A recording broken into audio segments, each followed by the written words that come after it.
Here I have Infocus M810 and let me show you how to change date and time settings on the following device.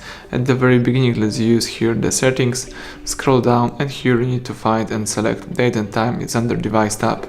Here you can use automatic date and time and also automatic time zone, or you can disable those two features and use the manual configuration. So here you can set your date right here, you can set your time, you may also choose your time zone.